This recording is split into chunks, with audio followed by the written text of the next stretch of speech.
we could go down the Duce line where he was like, yo, all y'all niggas who like Hennessy, you know I love Hennessy.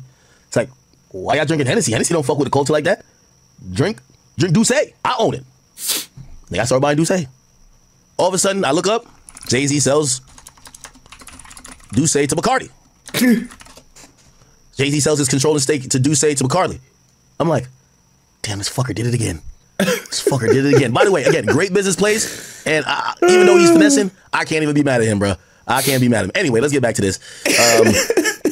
We're back to this NFL deal. Here we go. Worldwide recognition, Jay-Z became more publicly connected to the cause. With the it is what it is. release of his song "Spiritual" after the deaths of. That's why me personally, I don't worship celebrities. I don't go do things just because, like Duce, I ain't buy that shit. I like what I like. All right, somebody ain't gotta tell me. Like, I maybe try it or whatever, but I never bought a bottle of Duce. If somebody got it, I'll take a drink of it.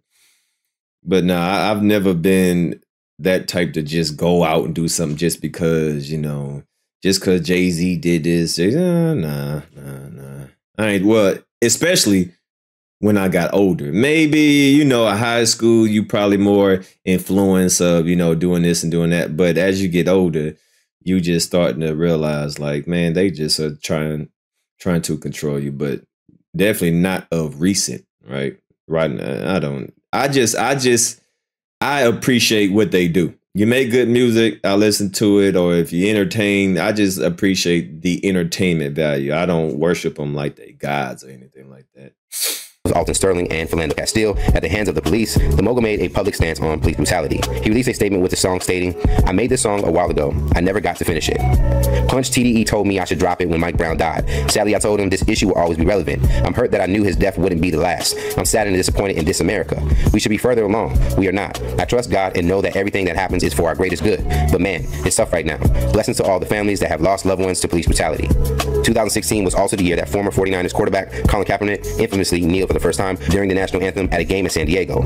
Also inspired by the work of the Black Lives Matter organizers, Kaepernick chose to kneel in protest of racial inequality and police brutality that continues to plague our nation.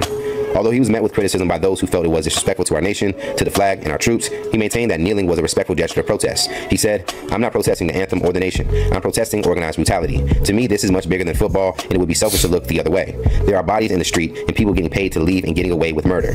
He also stated, "I am not going to get up to show pride in a country that oppresses black people and people of color." Colin garnered the support of other football players, fans, and entertainers across the nation, including Jay-Z. Even after no other NFL teams would sign him once he left the 49ers and became a free agent, presumably because of his actions of taking a knee. Yet Jay-Z sported a custom Colin Kaepernick jersey during the 2017 Saturday Night Live. Snaked him, wore his jersey, then kicked his back in. That's a Brooklyn nigga for you. Appearance. That same year, he dedicated a New York performance of his song, The Story of O.J., to Kaepernick. And during the 2018 CNN interview, he called Kaepernick an iconic figure, adding that players focus on civil rights issues, compared him to the likes of civil rights icon, famed boxer Muhammad Ali. Those are huge compliments coming from the biggest rapper in the world and fellow activist, which made Jay-Z's next move all the more iconic. In 2019, Jay-Z's Roc Nation partnered with the National Football League to enhance the league's live game experiences and, more importantly, to amplify the league's social injustice efforts. Okay. Let me let y'all see that little announcement. Jay-Z, Roger Goodell. This is when they announced the partnership. Listen to this fuckery. Interesting sighting here. Jay-Z and Roger Goodell together in New York announcing a new partnership between the NFL and Jay-Z's. Yo, Colin Kaepernick was still on one knee, nigga, with his eyes closed, and somebody tapped him on the shoulder, be like, "Nigga, look at the news." Jay said, "Fuck that, we tired of kneeling." He said, "What?" Ain't no way, nah, that's CGI, like that nigga's wore my jersey on. No, Jay-Z over there chilling with your op. Roc Nation. It's an entertainment company that the league has tapped to be their official live music entertainment strategist, which means we'll see their fingerprint on big events like the Super Bowl, but also on the league's Inspire Change initiative, which was... This one I knew Jay-Z good. Jay-Z got a line that says, "I'm gonna show you how to move in a room full of vultures." When I see how Jay-Z know how to talk in a room full of these little, you know what I mean, these Caucasoids, I'm like, yes, Jay's that guy. This is why Michael Rubin can't do no gay shit with him. Michael Rubin can't tap his balls, can't grab his ass cheek, none of that shit. Could do it to Meek and shit like that, but you can't do it to Jay. Jay know how to move in a room full of vultures. Was a key component.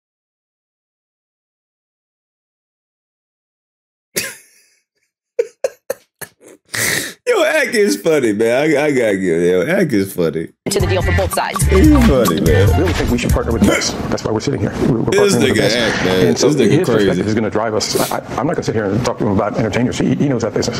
What we have to do is figure out how do we support that and how do we make sure that we bring that to another level. The NFL platform for us, what was exciting for us, spy change is already happening, and the NFL has a huge platform. And we can use that huge platform. We've seen it happen. Like when J.J. Watts, came the aid to everybody in Houston, the whole world forgot about all the turmoil they had with the NFL. Oh, that's a great thing. That's a fantastic thing. And if you can use that platform to do that in different areas, then it's a home run. That's the success. I think someone asked me what I would view success. That's the success. Nah, Jay's a great speaker too. He's entertained the whole room. He's talking that good shit. My boy Jaga, man. Yo, Dame, I'm gonna keep it a bean with you. Jay knew he no longer needed you because when he knew that your biggest skill, or not, let me not say it because I might be just downplaying Dame, but Dame was someone who's a talker. Jay was supposedly the rapper, and he was supposedly a little bit shy at first, especially in business situations. But once Jay became the person who could hold down that not press conference, but hold down those meetings with those white people who was talking about whatever, he ain't need that nigga Dame Dash no more. Dame Dash was doing too much, hula hooping and back flipping. And once Jay could do this, he had no room for a nigga who was like saying pause after every 3 seconds. Me, I don't think either one of us expected that this relationship wouldn't have its critics. I think we're both I'm more used to critics than he is. This is the moment he knew. I'm snaking a couple niggas, huh? Might be 50-50. but we knew. But you know what Anyway, the noteworthy part about this was when he said we're beyond kneeling. Okay. I guess so. It was a Q&A, and they said, would you kneel or would you stand? They're basically asking him, bro, you're doing this deal, but what do you think about Colin Kaepernick? He's kneeling. Would you kneel or would you stand? You know what I mean? Keep in mind, he can't say he would kneel because the reason why Roger Goodell got him is to get these fucking players off their fucking knees. Watch what he says. Okay, I think we passed kneeling. I think it's time to snake him, bro. God damn. I ain't gonna lie. I've studied all these snake tactics by Jay-Z. I don't think I could snake a friend, but I might have to snake a nigga I don't really know like that because he's gotten so many billions by snaking niggas. You might have to snake a nigga in the future. I couldn't do it to a friend though. I just couldn't do it. I couldn't do it to a friend, but a stranger, I ain't gonna lie. You might have to snake a stranger in the future. I learned that from Jigga. I'm gonna tell you that now. If y'all be like, yo, why? I'll never snake a friend. But if it's some stranger, I learned that from Jigga. What the fuck? He told me this shit. Past kneeling. Only way you become a billionaire, you gotta snake at least 5 niggas. Facts. Oh, definitely. Big facts. I think it's time to. I definitely agree with that. You don't become a good businessman because you're a good person. I'm definitely a firm believer of that. I think all the motherfuckers crooked and snakes. That ain't nothing new. In order to get to that position, you got to snake a lot of motherfuckers. And that's facts. I don't care who you are, black, white, whatever. No, you don't get to that position by being nice. You don't get to that position by being fair and by playing honest and by doing things the right way. Hell motherfucking no. If you think, man, please. So yeah, big facts. Jay-Z is a damn snake.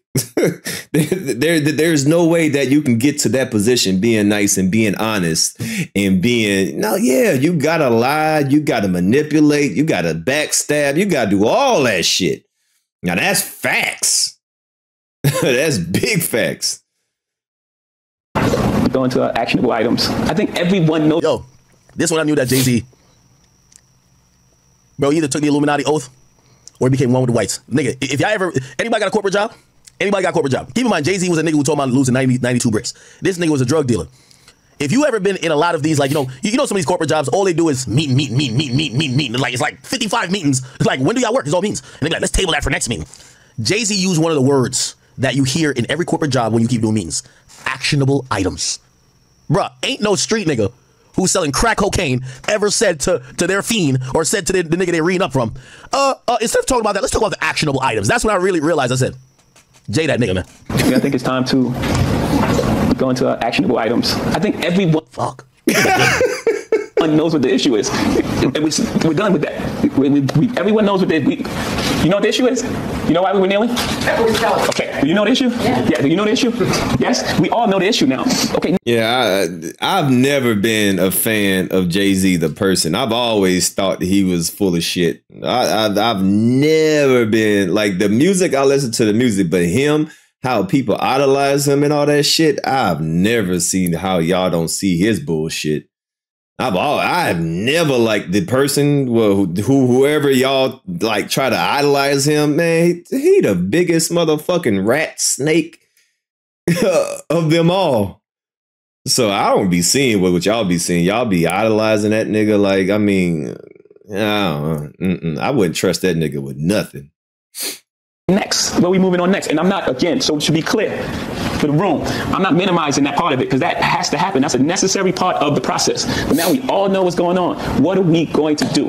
Okay, so I really show y'all this to show you how Jay-Z snaked Colin Kaepernick to get in the position that he could pick whoever the NFL Super Bowl, and that's one of his biggest jobs, or like his team's biggest jobs with the NFL, according to partnership. By the way, we don't know how much money he got, but supposedly and allegedly, it was rumored that Jay-Z wanted to eventually down the line own an NFL team, and by him having this partnership that was helping the NFL so much, the little trinket was you control the minstrel show, which is the NFL halftime show, the Super Bowl show.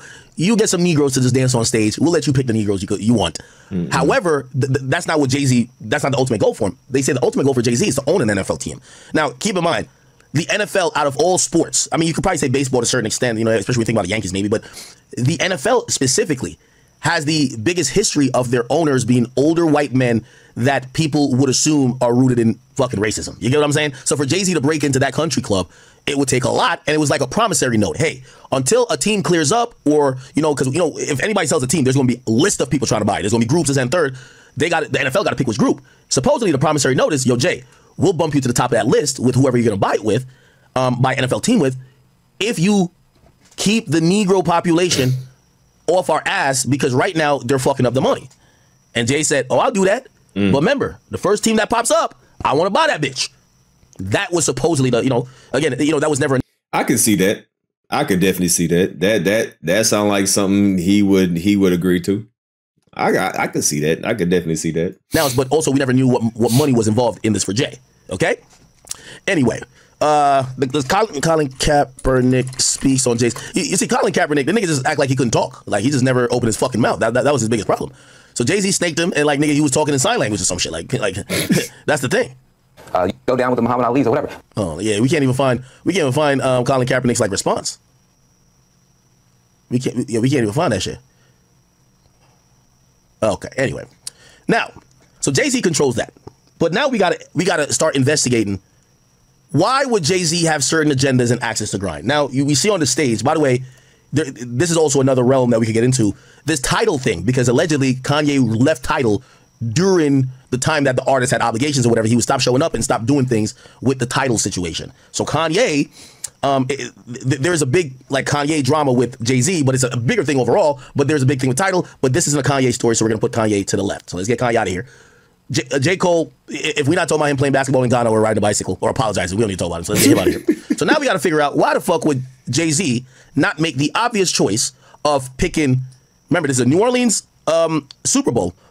Again, we've seen the West Coast being represented.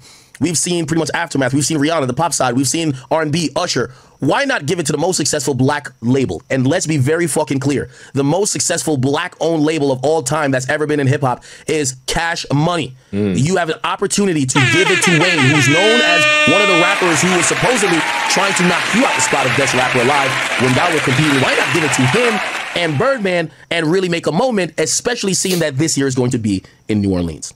Now, we're going to have to... I think something's gonna happen. I don't know. I don't know. Something gonna happen between now and February. I don't think it's something gonna happen. You know, now to February is a long time. I don't know. I think they're gonna make changes. I don't know, man. This is gonna be interesting to see how this plays out, but I think there's gonna be some changes somehow, some way. I don't know what it is, but something gonna happen. Something gonna happen. Analyze why Jay might have something against not only Lil Wayne, but also Birdman, because that's a whole thing. But subsequently, one of their proteges, which is Drake, and obviously not picking Wayne, that makes it seem like you're taking a shot at Wayne. But picking Kendrick makes it seem like you're taking a shot specifically at Drake.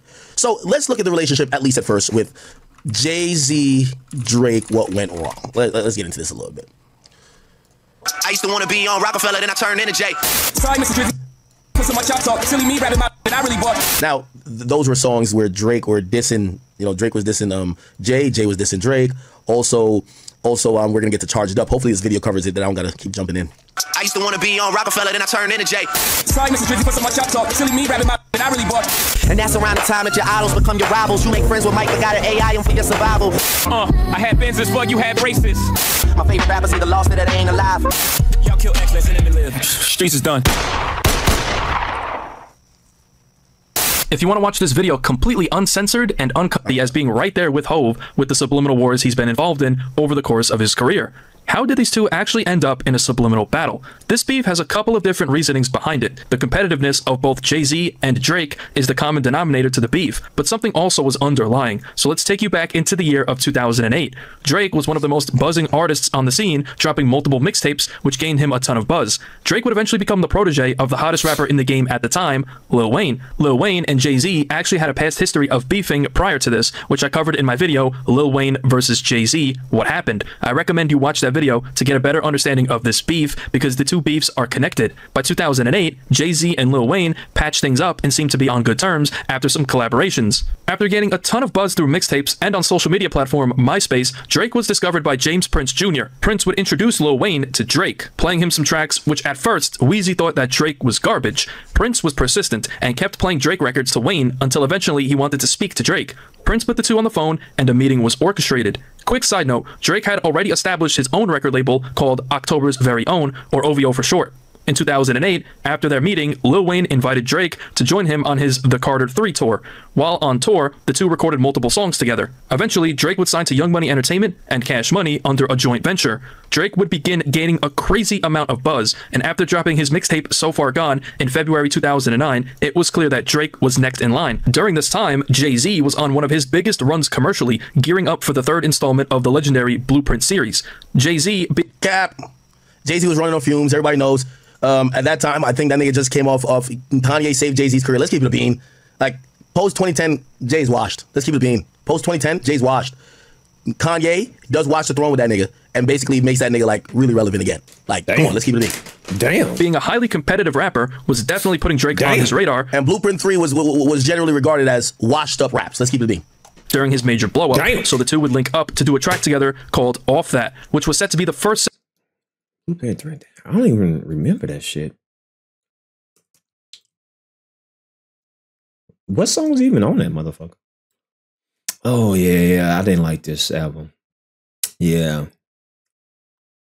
Yeah, it was kind of, yeah, I didn't like that album.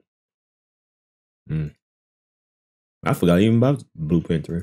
Single off of the Blueprint 3. This unfortunately did not end up happening due to the track leaking, which, by the way, shout out to Fart God. Thank you for the $20. He said he shout out my cousin Tony M, Quickie in DR right now, vacation and watching you. Salute to you, man. Enjoy your vacation in DR, man. Use a condom. Jay-Z would put the blame mostly on the producer of the track, Timbaland. On September 8th, 2009, Jay-Z dropped his album, The Blueprint 3. The track Off That with Drake would appear on this album, marking their first ever official collaboration. Now, Drake didn't have an actual verse on the record, just performed in the chorus, which most fans would be disappointed with. Track 9, titled A Star Is Born, is Jay-Z chronicling all the artists he witnessed become stars in the rap game. On the second... Well, Jay-Z did have some good singles on here, Run the Town. Actually, I like Lil Wayne's version better. Lil Wayne killed that shit. I don't even like I don't even like listening to the actual song. I like Wayne part. Wayne killed that shit. Alicia Keys, Death for Auto Tune.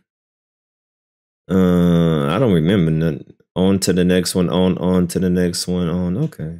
Yeah. I mean, it was some. Okay. Yeah. All right. Second verse, he says that Drake is up next. Drake's up next. See what he do with it. A week later, on September 15th, 2009. That was disrespectful. You on a song with J. Cole. Yo, J. Cole, you got to slap the fuck out of Jay-Z one time.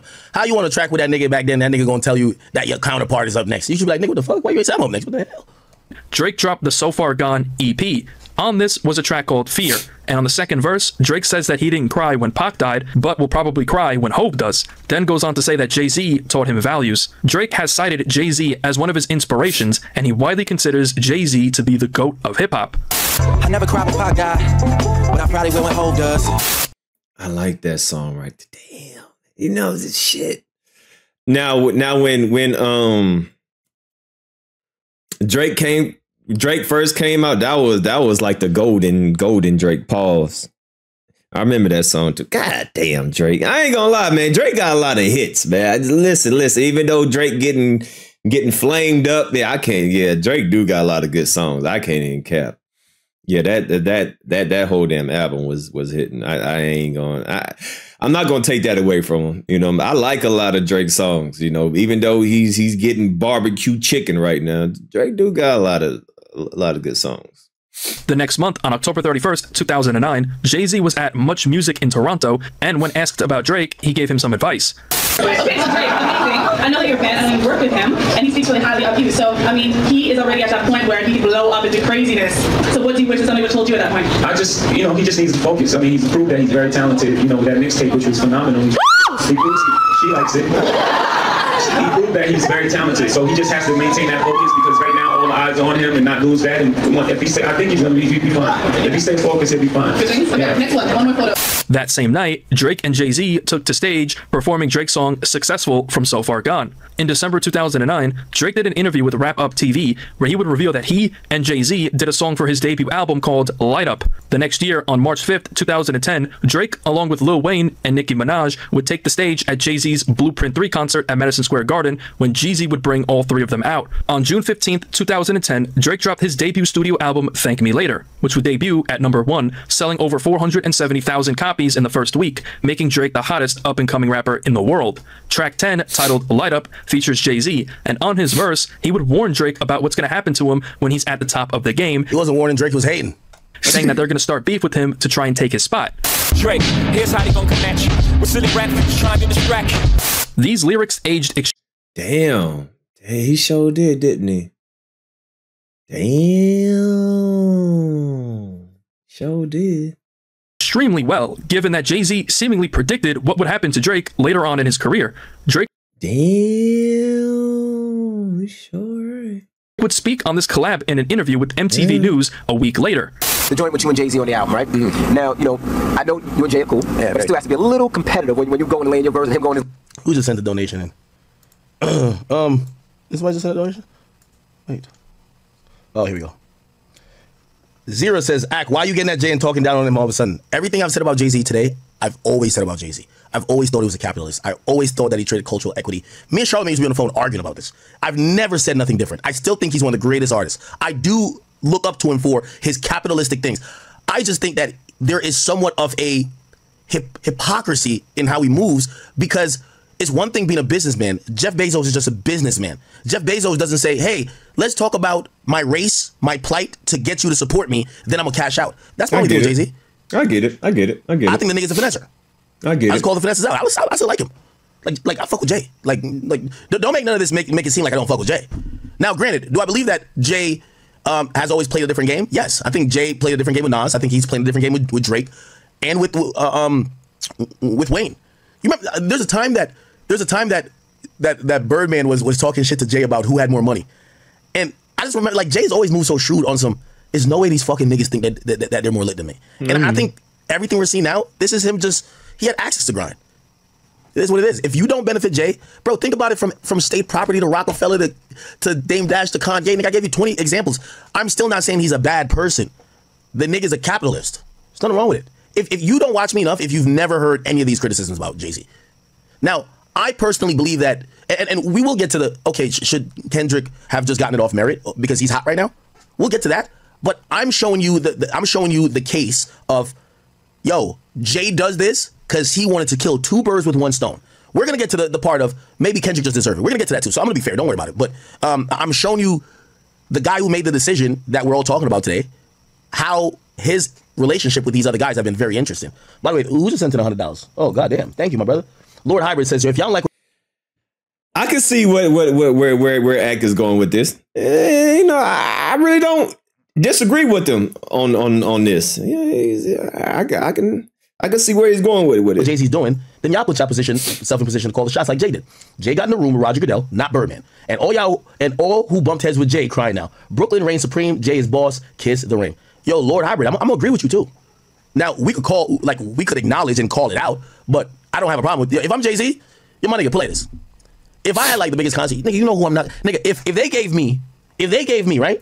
Now, actually, I probably would do it. Like, if they gave me the biggest concert in Philly, actually, I ain't gonna lie, I probably still would put Meek on it. Like, it would not make sense to. All right, let me try to get a better example. Like, bro, y'all know I'm a nigga who like, bro, when I don't like somebody, I don't like somebody, bro. Or like, and I'm biased with people who I don't like.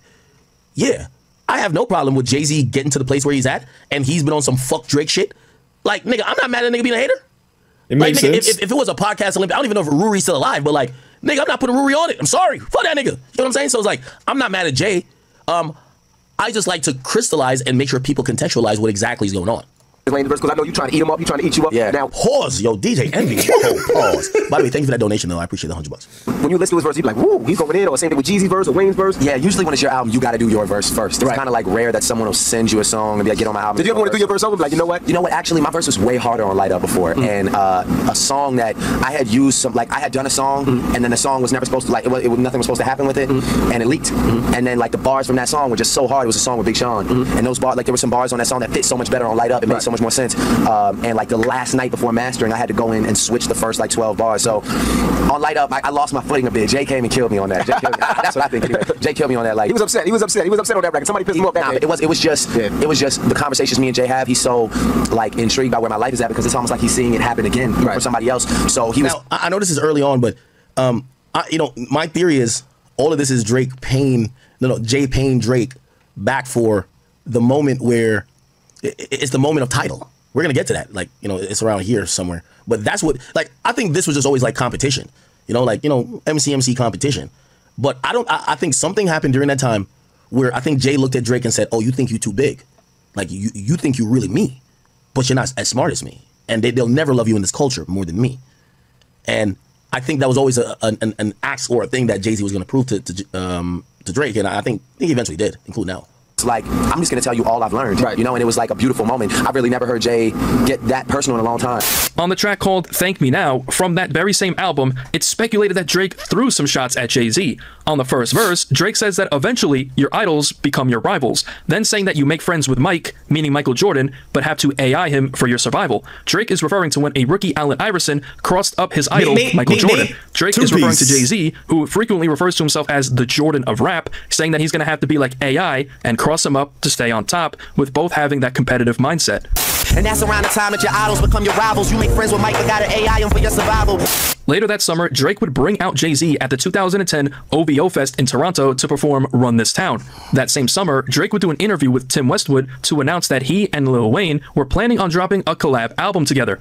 At this time, it wasn't really a big trend to do collab albums. It was more of a special occasion to see, but it would later become a huge thing in rap. In September of that year, Drake and Jay-Z would perform their track Light Up at the Yankee Stadium for the Home and Home tour. Later that year, Jay-Z and Kanye West would announce that they are working on a collab album together called Watch the Throne, with the Throne being Jay and Ye's name as a collective. In January of 2011, Drake would claim that they both stole that idea from himself and Lil Wayne after hearing his Tim Westwood interview. I mean, we still gotta do that album. Yes, you still got to do that. Some other guys are coming out with the album too. There's two other guys that are coming out together. Two other rappers. Oh, I forgot this. This is why I like watching these, because I be forgetting this little small piece in the interview. Oh, damn, Drake definitely thought that Jay was like jacking, trying to jack. Like, he probably thought, oh, I'm a threat. These niggas trying to do a collab album because I announced one with Wayne. And now they're calling themselves. I forgot about this too. The Throne, like they're the guys. Do that album. Yes, you still got to do that. Some other guys are coming out with the album too. There's two other guys that are coming out together. Two other rappers that are coming out with the album. This is when Drake looked Jewish. Drake look like a nigga now. Like, Drake look hella niggish now. Like, this one Drake looked like still Jewish back then. I don't know where they got that idea, but. That same month, on January 11th, 2011, the first single from Watch the Throne dropped called At This Moment, he took it personal. Yeah, at this moment, Jay-Z was watching like Michael Jordan. Oh, okay. That's how you gonna do it? Okay. Now it's personal. Yeah. So I think if Jay-Z is Michael Jordan, that's when he took it personal right there. Ham, where Jay-Z infamously dissed Birdman for his comments claiming that Lil Wayne has more money than him. If you want to know exactly what happened behind that, I highly recommend you watch my Lil Wayne versus Jay-Z video to get a better understanding. It would be after this that Drake and Jay-Z's friendship would fall apart, because Drake would directly inherit this beef from Lil Wayne. Plus, at the same time, Drake and Kanye West were starting to have their own differences, so it was just a disdain and a competition on both sides of the camp. But yeah, we'll come back and we'll cover the rest of this live stream, because it's a lot of things that was said on this live stream, especially the relationship between Akademiks and Drake. They was having a whole conversation about that, and I definitely want to highlight that. So yeah, I'm just gonna make that its own live stream. But yeah, so I'll be back later on tonight. All right, I'll be back later on tonight. And we'll finish it up. All right, so salute to y'all. Yeah, this was just and then he went live yesterday too, so I gotta cover that live stream. So yeah, I'll be back later on tonight, maybe around like 7 or something like that.